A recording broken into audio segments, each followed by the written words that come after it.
secreta del Vaticano es un nahual. Hola Pepe, me presento. Mi nombre es Darío. Soy un hombre de la tercera edad. Para entender lo que voy a relatar, es necesario brindar un contexto histórico de los acontecimientos. Todo lo que voy a contar es una historia que le ocurrió a mi bisabuelo. Él estuvo en la peculiar situación de participar en la Revolución Mexicana y en las dos guerras cristianas que sucedieron en México. Durante ese tiempo estuvo sosteniendo un arma de fuego desde 1915, cuando tenía 13 años, hasta 1938, casi a sus 40 años. Las guerras cristianas están catalogadas erróneamente como guerras civiles, o al menos la primera no lo fue.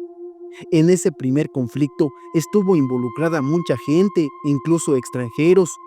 Estas guerras ocurrieron después de que el expresidente Plutarco Elías Calles impusiera una ley cuyo fin era controlar y limitar cualquier manifestación del culto católico.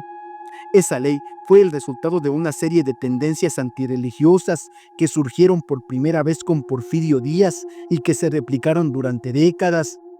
Muchas personas no lo saben, pero Álvaro Obregón, siguiendo las tendencias del porfiriato, orquestó un atentado contra la antigua Basílica de Guadalupe en el año de 1921. La finalidad del atentado era destruir la famosa imagen que todo el mundo conoce, pero el le salió por la culata. De forma casi milagrosa, la imagen no sufrió ningún daño, lo que sirvió para fortalecer la fe de los feligreses.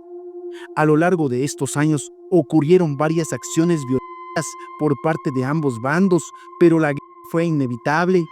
Mi bisabuelo era militar y se encontraba en Guanajuato cuando todo estalló.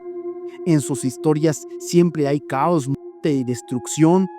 Casi al terminar la Primera Guerra Cristiana, Guanajuato era el lugar donde los cristianos estaban más fuertes, ya que según mi bisabuelo, ahí existía una organización secreta dirigida por el Vaticano. Esa organización secreta era la que ordenaba todo el movimiento rebelde. Hasta ese momento, todo parecía ser un conflicto bélico relativamente ordinario, pero mi bisabuelo dice que la Santa Sede, como respuesta a las violentas acciones de algunos grupos, tomó una decisión extraordinaria: trasladar desde Europa un arma secreta. El arma no era otra cosa que un poderoso nahual. Existía un rumor de que los cristianos tenían con ellos a un ser que, cuando se llevaba a la batalla, provocaba masacres. Nunca se llegó a confirmar oficialmente, pero a mi bisabuelo le resultaba extraño que de vez en cuando se reportara la caída total de un batallón sin que quedara nadie vivo. El primer encuentro que mi bisabuelo y sus compañeros tuvieron con la criatura ocurrió en una iglesia en San Felipe, Guanajuato. Fueron enviados a saquearla y se les ordenó matar a todos. Así funciona la guerra, se siguen órdenes. No voy a detallar todos los aspectos desagradables de lo que ocurrió dentro de esa iglesia, pero bastaba con decir que mi bisabuelo está seguro que ni siquiera el cura quedó con vida. Los canadienses, quienes estaban involucrados, eran los más locos. Tenían una sed desmedida. No solo mataban, sino que se ensañaban incluso con los cadáveres. Solo de recordar lo que me contaba mi bisabuelo, se me pone la piel de gallina.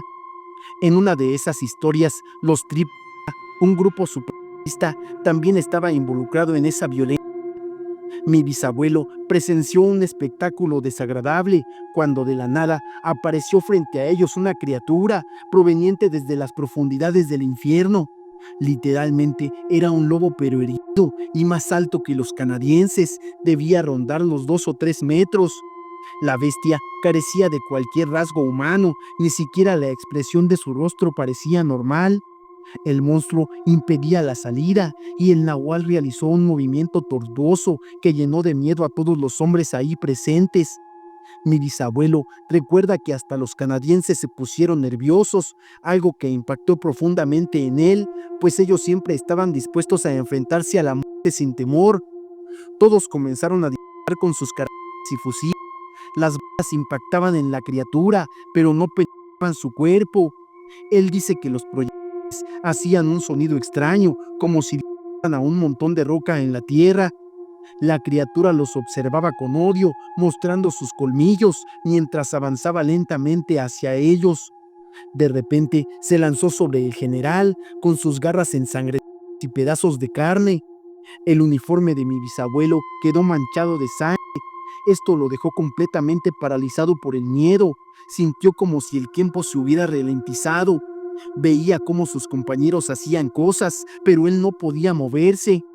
Algunos de los soldados siguieron dándole al monstruo, mientras dos compañeros corrieron a refugiarse en la sacristía y uno intentó esquivar a la criatura para poder salir de la iglesia. La bestia se dio cuenta de que uno quería salir, entonces se puso en cuatro patas, agarró impulso y dio un salto muy grande. Cayó sobre el hombre que ya casi estaba en las puertas, así que murió aplastado. El crujir de todos sus huesos hizo que mi bisabuelo reaccionara. Seguía muy nervioso y no pudo sujetar su arma larga. No tuvo el valor de enfrentar a aquella criatura y en su lugar corrió hacia la sacristía igual que los otros dos. El resto se quedó a enfrentar al nahual. En menos de 3 minutos dejaron de escucharse disparos, pero la iglesia no quedó en silencio. Se oían pasos, el sonido del metal de las armas, como si las patearan por el suelo, y también el sonido de un animal comiendo, similar al que hace un animal cuando despega la carne de los huesos. Mi bisabuelo y los otros dos quedaron encerrados en la sacristía, arrinconados y llenos de miedo. Él dice que estuvieron ahí aproximadamente 1 hora. Luego se escuchó que las puertas se abrieron, muchos pasos y una persona empezó a rezar muy fuerte. No era español, ni inglés, ni francés. Se oyeron grilletes, un gruñido y algo metálico arrastrándose hasta la sacristía. Llegaron ahí varios muchachitos armados que no tenían más de 14 años. A golpes se llevaron a mi bisabuelo y a los otros dos que no se quedaron a pelear contra el nahual. De los que se quedaron afuera a enfrentarlo, nadie logró sobrevivir. Aquello fue una tremenda carnicería sin cuartel. A los 3 los llevaron para sacarles información. Los primeros 2 no dijeron ni una sola palabra. Les dieron la oportunidad de salvarse si repetían en voz alta las palabras: ¡Viva Cristo Rey! Pero como no lo hicieron, les pusieron una en la frente y solo quedó mi bisabuelo. Al principio tampoco quiso hablar, así que lo amarraron en una mesa. Tras unos minutos lograron sacarle información, pues fue cruelmente torturado. Los del Vaticano le ofrecieron la opción de vivir si cambiaba de bando, a lo que él aceptó. Pronunció las palabras y le permitieron seguir con vida. Mi bisabuelo dice que no lo hizo por miedo a la muerte. Él amaba su patria y nunca se había atrevido a actuar en contra del glorioso ejército mexicano. Sin embargo, tenía una mujer y un hijo que lo esperaban en casa, por lo que decidió hacerlo. Le curaron las heridas, le dieron algunos días para descansar y mientras tanto le pidieron más información. Después de unos días lo llevaron a luchar en la Segunda Guerra Cristera y dice que estar entre sus filas era como estar en otro planeta. Al combatir experimentaba una vehemencia y un fervor que jamás había visto, ni siquiera en los años que luchó en la Revolución.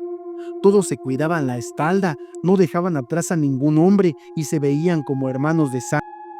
Tras la guerra, mi bisabuelo se volvió muy devoto, tanto que volvió a las armas en la Segunda Guerra Cristera. Nunca se atrevió a preguntar sobre el nahual, pero tuvo la oportunidad de verlo en otro enfrentamiento cerca de la sierra en San Felipe Torres Mochas. Lo llevaban en una carreta jalada por 6 caballos enjaulado. Mi bisabuelo nunca supo cómo el Vaticano controlaba al nahual, pero en esa ocasión en que lo vio siendo llevado a combate, dice que una persona se paró frente a la jaula. Parecía un sacerdote, llevaba toda la ornamenta, pero sus rasgos eran algo diferentes, como si fuera de un rango superior. El clérigo traía un libro extraño, con pastas que por su apariencia parecían de cuero. No tenía ninguna letra, solo una simbología, un gran círculo en cuyo interior había una cruz. Mi abuelo dice que el religioso abrió el libro y empezó a rezar. Mi bisabuelo no estuvo cerca, así que no pudo escuchar ninguna palabra. El punto es que después de unos momentos, esa persona cerró el libro y abrió la jaula del nahual. Todo lo que ocurrió a partir de entonces, puedes imaginarlo. Quiero aclarar que todo lo que acabo de relatar es algo que mi bisabuelo les contó a sus hijos, es decir, a mis abuelos, y es la única información que tengo. Es importante recalcar que mi bisabuelo participó en 3 guerras durante más de 20 años. Vio la muerte y cosas atroces, pero jamás perdió sus facultades mentales. Murió relativamente sano a los 90 años. Sufrió un leve Parkinson, pero nada de Alzheimer. No me atrevo a poner en duda sus palabras.